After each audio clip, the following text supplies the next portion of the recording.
married and settled down. This old sporting life, it's a mean life, and it's killing me.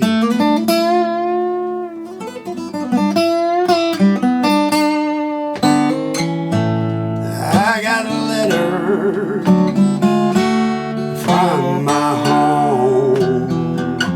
All of my good friends are dead and gone. It'll make you worry, it'll make you wonder about times to come.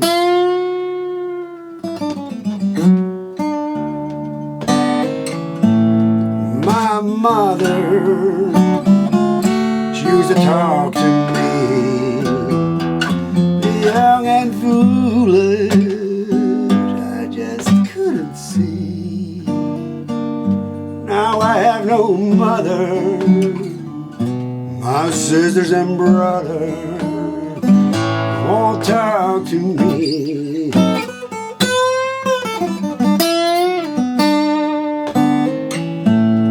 She used to fall on her knees and pray.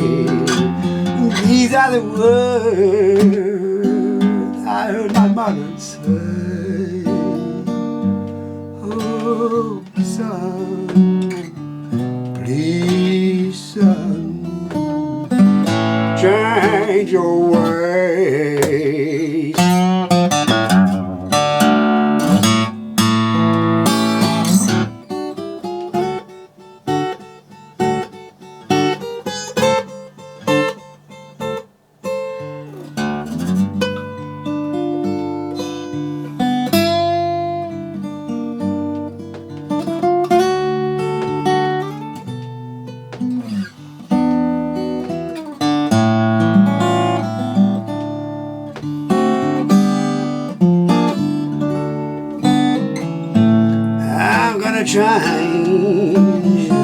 Change my ways. I'm getting older each and every day. When I was young and foolish, I was easy led astray. You know, there ain't but a one time I think alone. I lived this sporting life way too long. Oh, it ain't no good. Please believe me, leave it alone.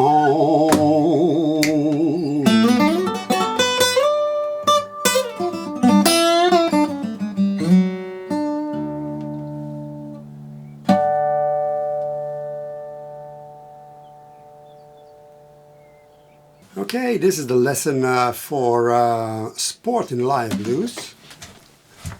And okay, this is the lesson for Sportin Live Blues. And we're in standard, well, no, in drop D tuning. So we're tuning down our 6th string. It's a D chord here. And I'll play the first 2 measures.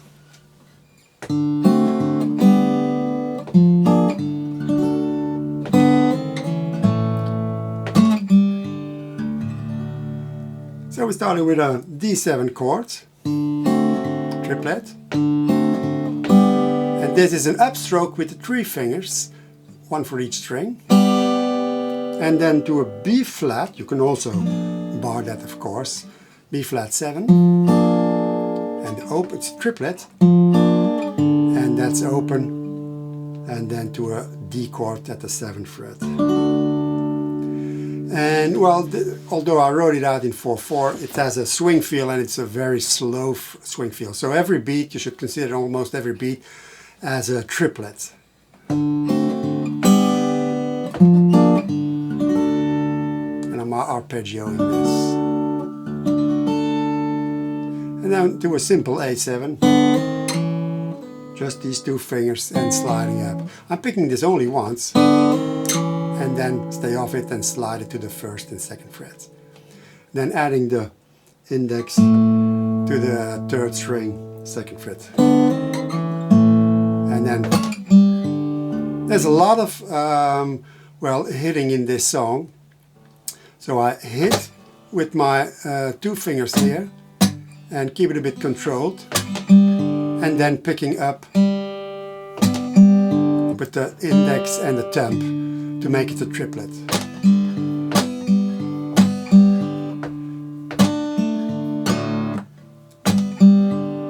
That'll take you a bit of time, but it's well worth it to know that technique.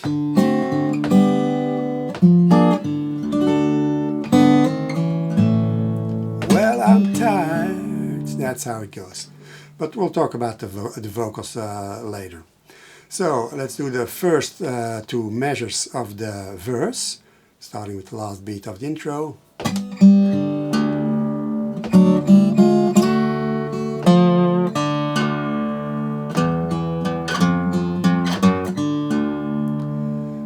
So what I'm doing is, when I'm singing it, well, I'm tired. And this is, well, this is just a fill-up. The original of,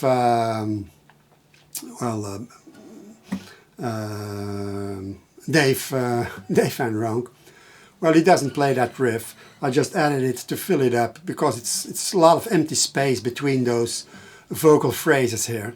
And if you simply do the, like Dave, just some strumming on the D chord, sounds a bit, well, empty to my ears. So, well, I'm tired of running around. There's a ascending run, and Dave does it with the sixth string and the open A string, and I prefer to do it like this. Okay, a little difference here. And here you see the note is between brackets. Sometimes I play it, sometimes I don't. Sometimes it's very soft, sometimes it's a bit louder. You have a choice there. And then you have that bend here.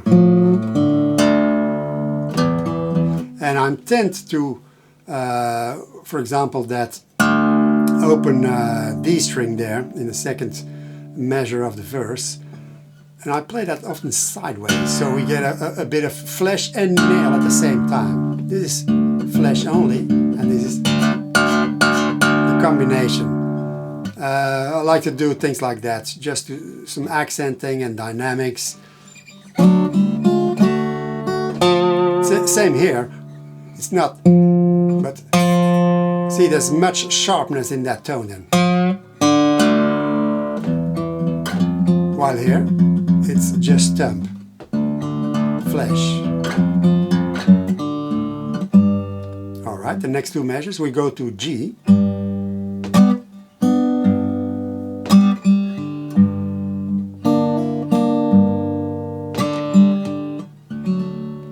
So we're going to G, we're barring the third fret and adding the third finger and the pinky to the fifth fret, sixth and fourth string, and the second finger to the third fret, sorry, the fourth fret, the third string. So we have a G chord. We have to place this here because otherwise it sounds too low with our drop D tuning. And I pick that thumb and index, and then a slap down, and I see that this string doesn't ring.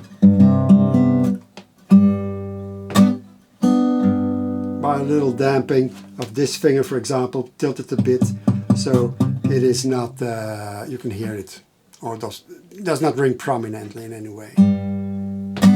And that's an upstroke there, thumb with index and middle finger.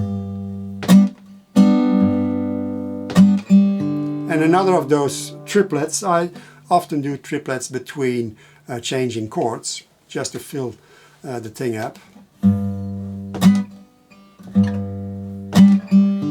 And sometimes in that triplet of the last beat of that G chord, I sometimes play the open D string also.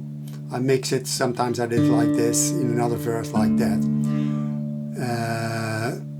Then you have that, when you go to G minor, on the next measure, this effect.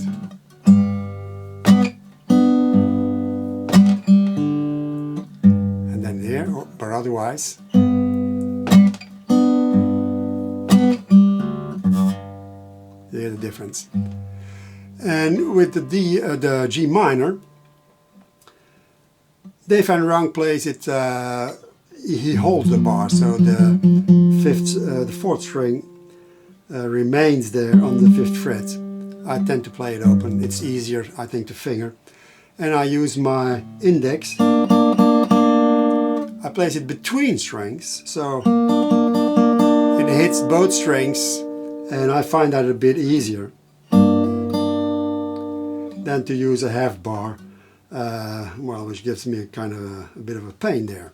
So that's why I do it like that. I also play an F chord, not in this song, like this, and I find that very helpful. Okay, when the G minor starts, it goes. Another of those slap with the fingers.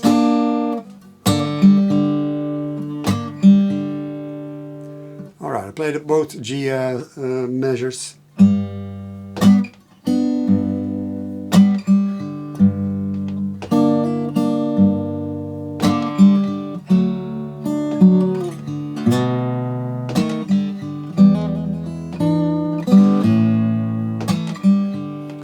Alright, and after those G chords, we're going back to D. And sometimes I play that 3rd string, 2nd fret.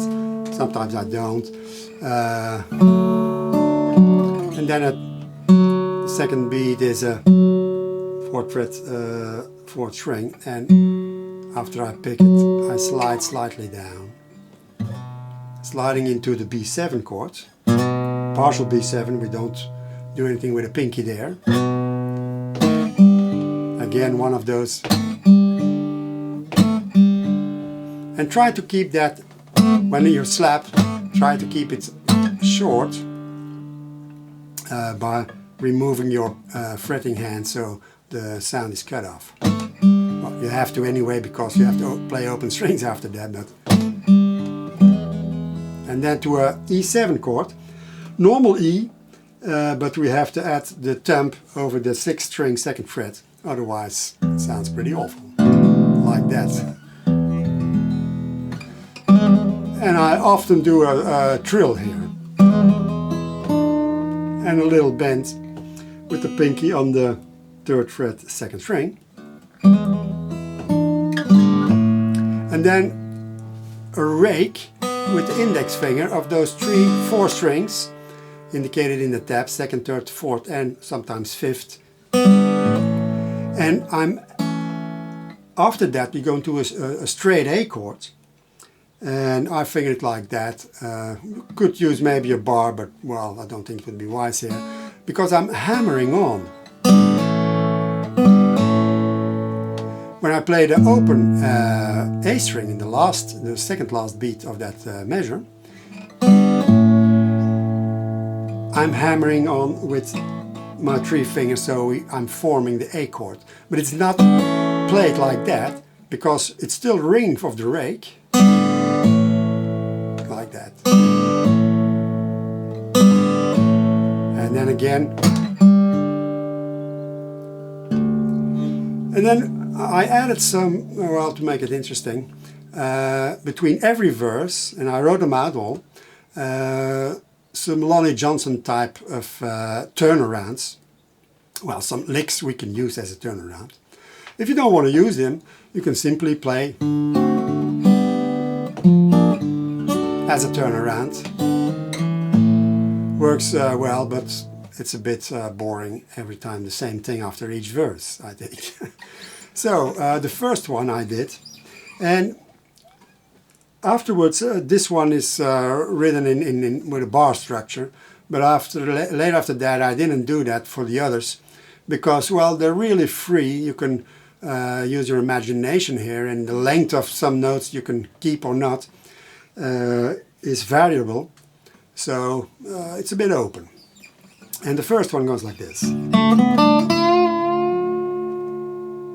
So third string, second string, it's a triplet, and we're bending the 5th fret 2nd string. And my second finger is also fretted at the 4th fret, and he helps with that bend. It's handy to have 2 fingers do the bend. It will be much stronger bend that way. And we're going up and down,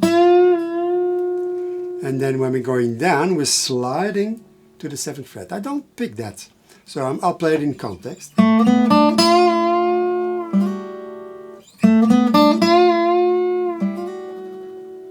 You see?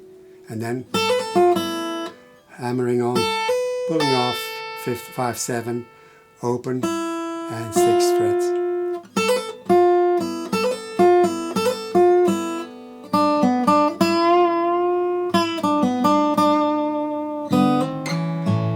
Alright, the full lick now.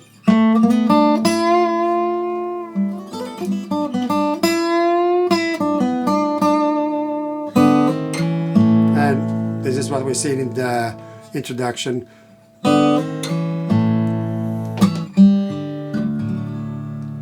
Same thing as in the introduction, and the next verse starts. So I'll do the verse now with some vocals. You can see where the words fit. But I'm not going to do every verse. You can hear at the performance also. And it depends how you sing yourself, because if you hang on to one word a bit longer, the whole thing becomes a bit different. And everybody speaks differently and also sings differently. So that's why I advise you not to put too much attention at the singing. Try to make it fit to your own style. But anyway, I do it like this.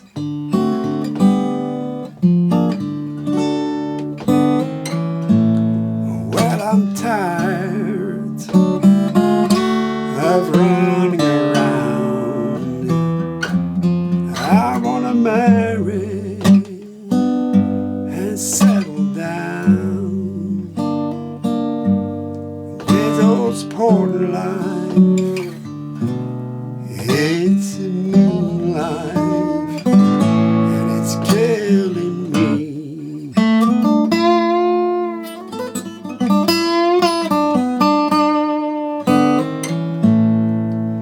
You see, and I also try, well, that's kind of my style also, to have words really, well, I'm tired of running around. It's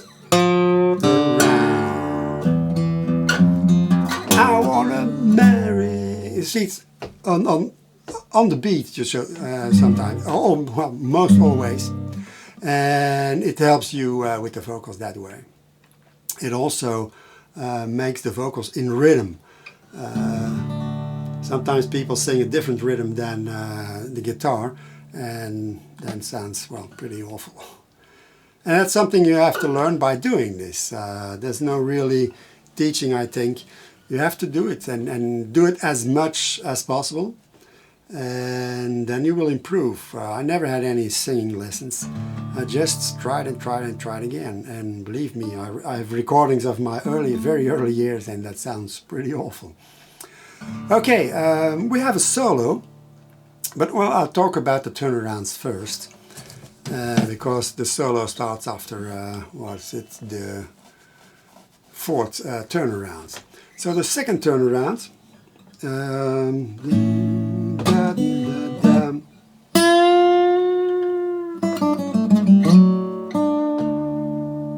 I'm bending, and while I'm at the highest of that bend, I add a little vibrato. It's not easy to do that, and not every guitar will sound nice here. It's, well, the quality of your guitar will determine the quality of this bend and vibrato at the same time. And that's a typical Lonnie Johnson turnaround. and he has many in this style. And if you're interested in Lonnie Johnson's playing, well, check my website. There's several Lonnie Johnson's tunes that I do, and even an ebook with nothing but Lonnie Johnson pieces. So, the second turnaround after the second verse. And you see, I'm playing the same thing, but I do it rhythmically different and not as fast. And it's also valid. See, you can fool around with that. When I have, those fast runs, I often break them and add little rest pauses. If it's too difficult to play in one time. Okay, then after the third verse.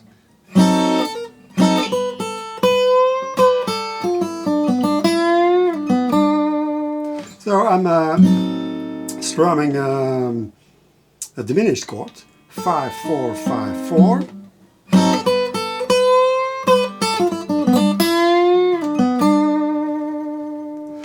Strum it, 7th fret, and then bend 7th fret, and you see there's a fermata in the tablature, so you can let it ring as long as you want.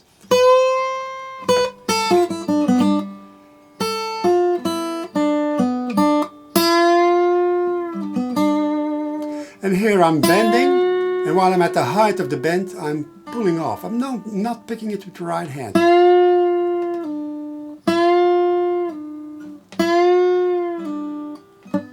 And then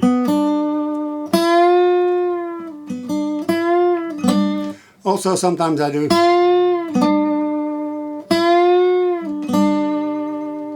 like that, very fast. Typical Lonnie Johnson thing.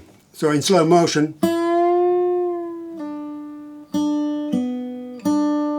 but this is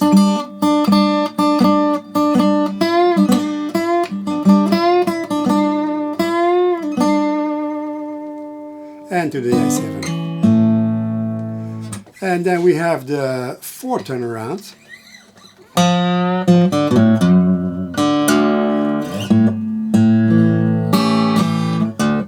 Which leads into the solo. So we're bending the 3rd fret 4th string, and also I use 2 fingers again, and back to normal. Very fast there. And bend, and let it rain. Do a little bit vibrato also.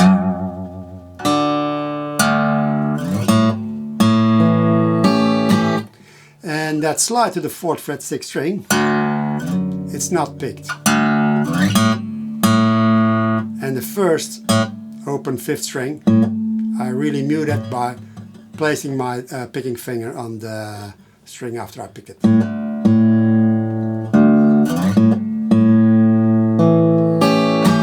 And up and down stroke for the A7.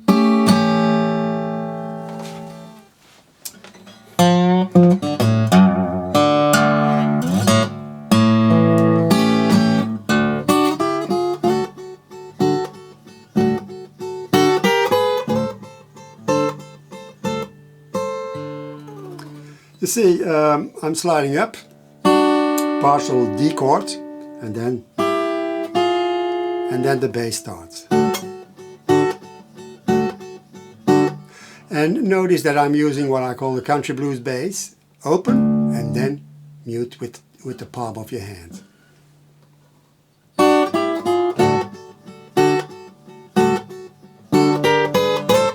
And the ascending run, I play a little hard, and here it's not equal. There are triplets, but they're not played in equal sound. It's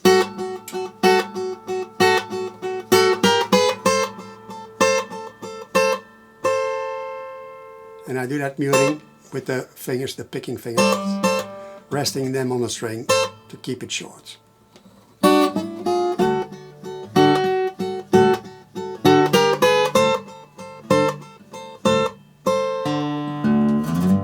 And a slide with a thumb to to the G chord, which is a D7 chord moved up to the 7th fret.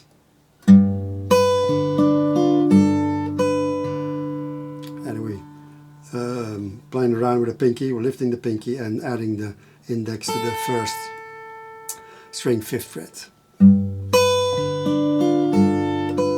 And that first note, well, on the 7th fret, 1st string, it really rings out.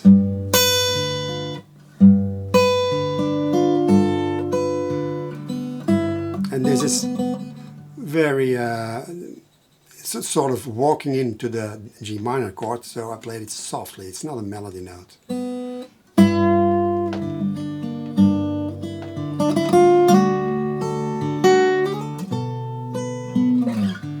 So we're going to the G minor, and again I'm using only my index, not a bar, to play the 2nd and the 3rd string on the 3rd fret.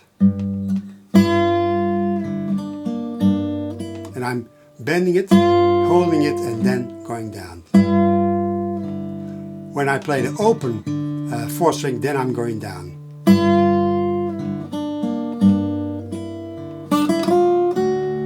And that's really fast. I like playing slow and then add fast things.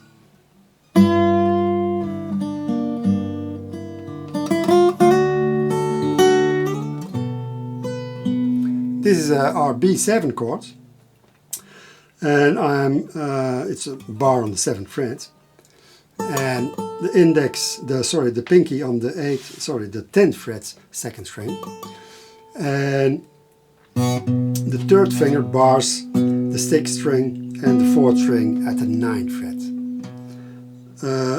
The 3rd string isn't important, so it doesn't matter if it's blocked or not. Same for the 5th string, doesn't ring any. So, G minor again. Sliding into that D chord and then sliding into the B7. So the pinky, from here, it goes to there and to there, without lifting of the string. It slides from one position to another.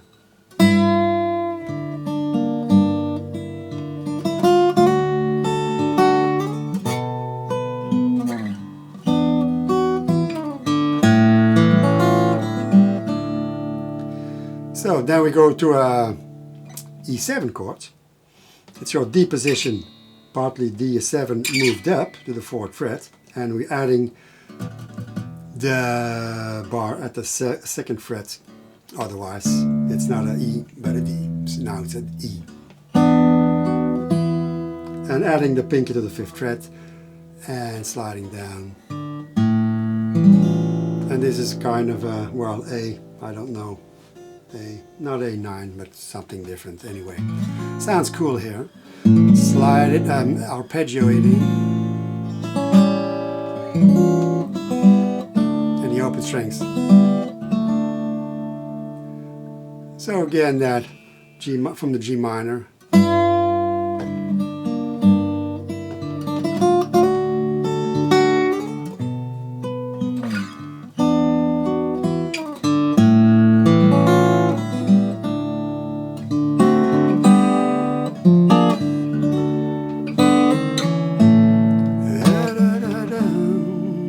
So on.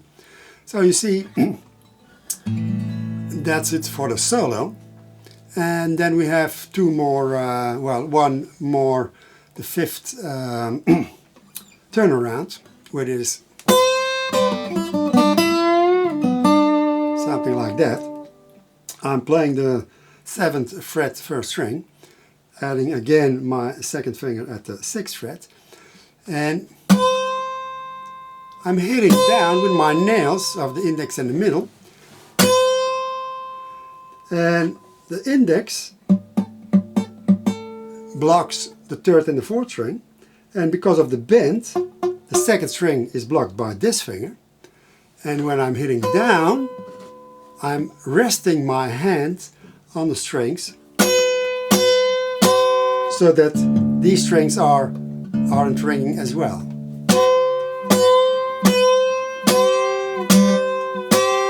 Well, sometimes another string rings as well. But so it demands a bit of practice. Of course, you can avoid that by simply playing it with your index finger. Almost the same thing, but this is a bit more, let's say, dramatic.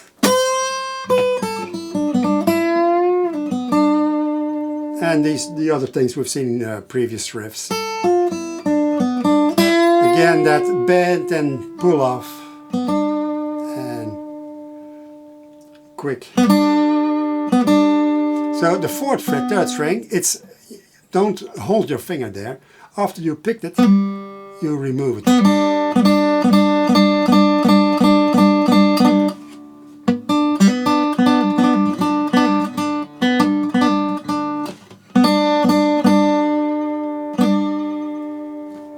And then we have an ending. So I'm sliding from the 2nd fret to the 4th fret 3rd string with my 2nd finger. So 1st finger is on the 2nd fret, and then I'm sliding with the 2nd finger to the 4th fret. Index goes to the 2nd string 3rd fret. Hammer on and slide at the same time.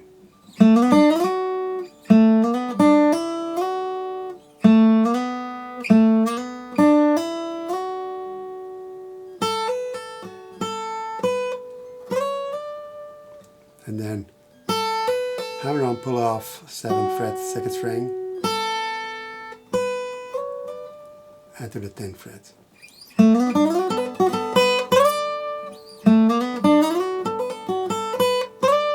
You can simplify that by... See, you can always walk around difficult things. And what you can do is, and what I do often, use the positions, but, well, kind of rhythmically play them different.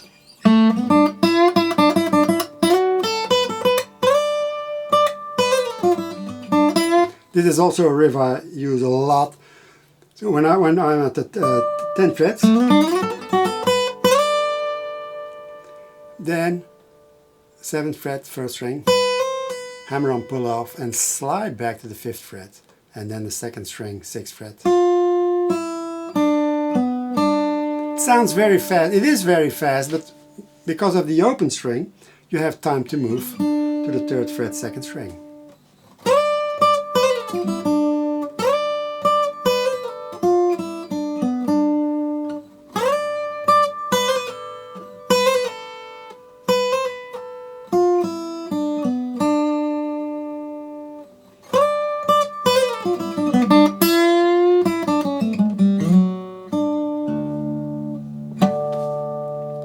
And harmonics at the 7th fret, and this we've seen before.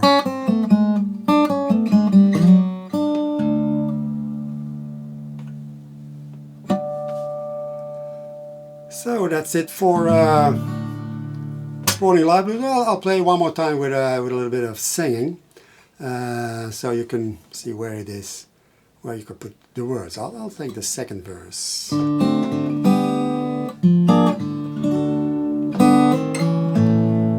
I got a letter from my home. All of my good friends are dead and gone. It'll make you worry,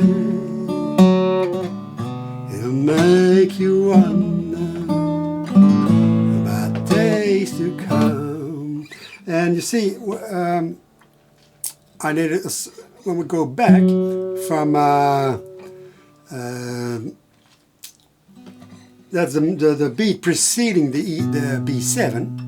So you did that E minor,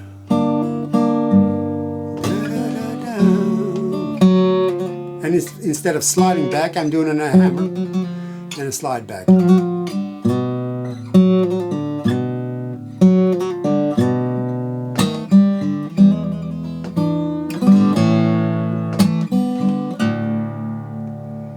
So, did I do anything, well, different? For example, the last verse, that's also a thing I do For example, in the lyrics you will see, all of my friends are, they are dead and gone. I dropped a day because rhythmically, for me, it's one word too much. And that's something I do also often, leave out words or sometimes add words to make the singing rhythmically more in sync with the guitar arrangements.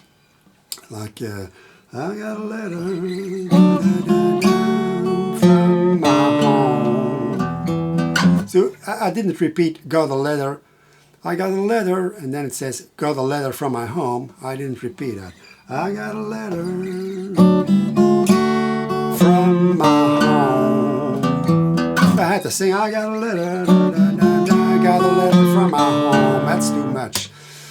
So that's another thing I do often. Simplifying the lyrics by leaving out words. Sometimes adding a little word. We don't have an example of that for the moment, but I do it definitely. The last verse, where we really letting our hair down.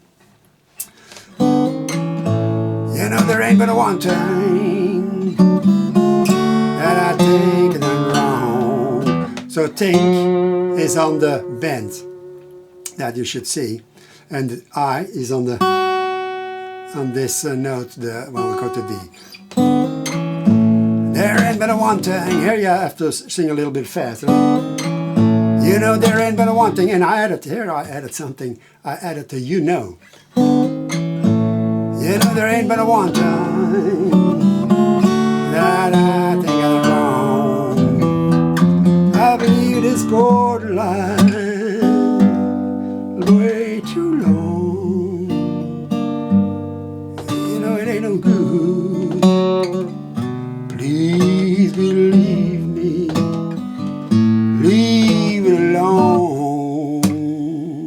I sing a little bit longer here and add a little slap and a finger snap just to make it a bit more interesting. You can do that.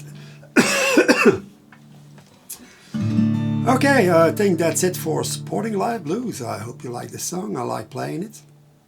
And Dave and Ronk, well, he's sometimes a bit of a clumsy guitar player. And he said that of himself, you know, but he has some great arrangements. For example, what was the other song I did? Also in drop D tuning with some very unusual chord positions, but really works well. The King of Tap City, I can't forget the title. Sunday Street or Sunday Street Blues, I think.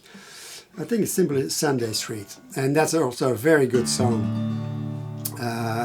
He has a teaching tape, I think, on Homespun tapes. That's where I learned this song also. But I change it here and there, and adding things that you already know, well, makes the song more personal, of course. Okay, have fun with it.